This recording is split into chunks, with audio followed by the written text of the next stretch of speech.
Welcome back to the Golf Fix. Here's your host, 2012 PGA Teacher of the Year, Michael Breed.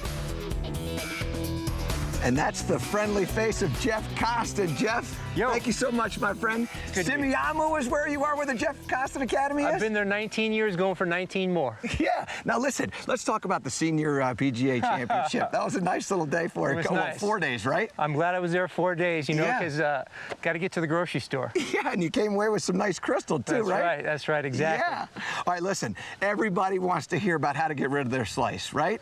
So we've got you, we've got some gadgets, which you know how I feel about that. I'm going to back up and let you go. You're not the gadget man. Hey, here's the thing that most people do. They have the grip in the palm of their hand, so they can't get power like Matt was talking about. They can't hinge their wrist, and they can't release the golf club. So step one, they have a weak grip, put it in the fingers, see 3 knuckles, see all the logo on your glove. Yep. In the fingers, pat on top, lots of knuckles like you're driving a motorcycle. Stronger is better than weaker, step one. Okay. Step two is people aim to the right, so they have to come over the top of it. Aim to the left, down the left side of the fairway, so you can swing to the right from the inside. That's a speed producing spin, and it's more from the inside. So you like to talk about almost like aiming to short but swinging to second, right? Second baseman, second baseman, the right side of the field. Another thing is, let me grab this right here. If I set people up with that they have to swing low and finish high, you know, like playing ping pong, low to high and turn it over, then you're going to start the ball to the right.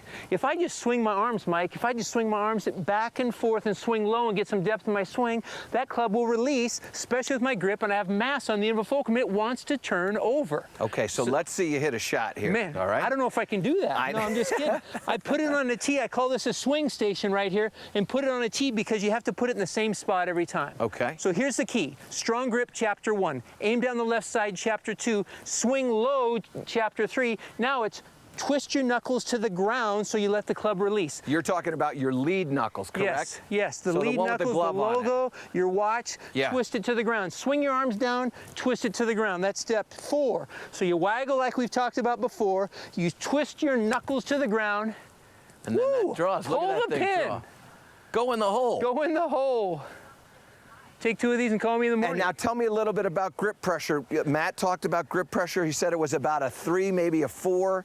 Are you in that same ballpark with that? Well, you know what happens is I'm married to an Italian girl. I've never had overcooked spaghetti, but I feel like my arms are like overcooked spaghetti, loosey-goose. Right. I really don't care how tight somebody holds it if their arms are loose. If you just swing your arms and have loose arms and practice that, I'd rather have loose arms, strong grip, so swing to the right. You can hold it tightly, but you want your arms to have some freedom and flexibility. Yeah, like if we shake hands, I might have a tight grip, but my arms are loose, right? Okay, yeah. And that's an important thing. Okay. So your arms can swing, whether you're shooting a basket, throwing a baseball, you know, you gotta have loose arms. The tighter they are, the less they work. Okay, all right, so let's see it again. Here we go, man. Loose. So we're gonna swing low, we're gonna have a strong grip in the fingers, we're gonna turn those knuckles to the ground and swing our arms. Head back, swing our arms, boomerang. Okay, now let's not rush past the head back thing, okay? Because you just kind of throw that in the 9th inning there. That's extra. I know. Well, we're going to pay you extra. Okay. What we want to know is what do you mean about keeping the head back? Okay.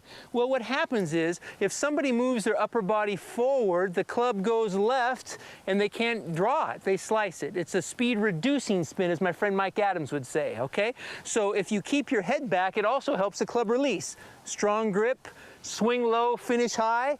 Knuckles down, but keep that head back. So what do you do to think about keeping the head back? Just simply think about keeping the head back? You can do all kinds of creative things. You could imagine there's a lightning rod right here where you don't want to burn your hair. You know, I mean, nice hair like you want to keep that stuff. I don't want to get my hair burned. I hear that, man. I appreciate the compliment. So you can even put one of these, you can even put something like this. There? You can hold that there, man. Okay, so let's go ahead. you can imagine that. Use your imagination. I'm going to be gentle over here. I promise I'm not going to hit you. All right, here we go. Keep the head back.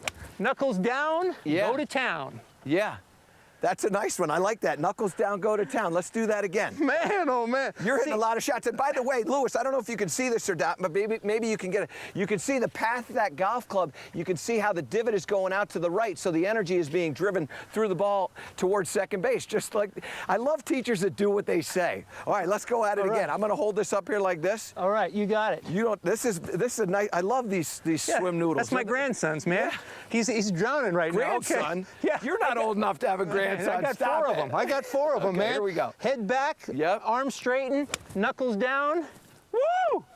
You don't like that? You don't like home cooking, man. We love home cooking, particularly if it's spaghetti. I like that spaghetti. And I love seeing the flexibility that you have going on. The rhythm of that swing is really good. Are you finding that when your grip pressure gets tight, or I shouldn't say that, your arms get tight, that your tempo gets faster? Yes, I for sure. And the more that you can be loose, the more that you can have fun, the more you can just, how would I hit this shot if I really didn't care where it went? I think about that a lot. Because sometimes we care way too much, and that was spoken about earlier today. Yep.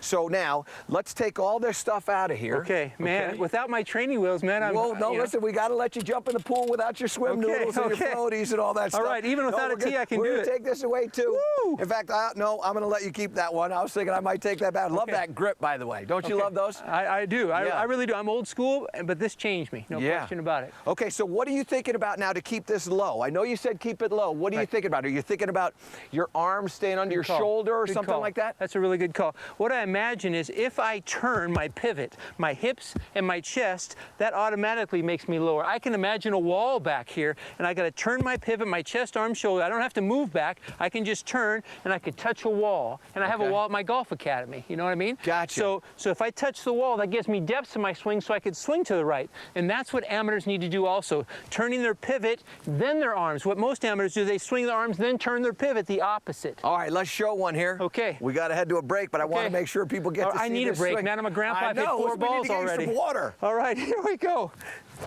Stay behind there. Look at that ball drawn. That thing is running like a cheap pair of nylon. Man, well done, Jeff Coston. All right, buddy. Thank you. All righty, we got to take a little break. When we come back, we're going to show you how to take all this range stuff that we've talked about, and we're going to get it to the golf course. You know who's going to do that?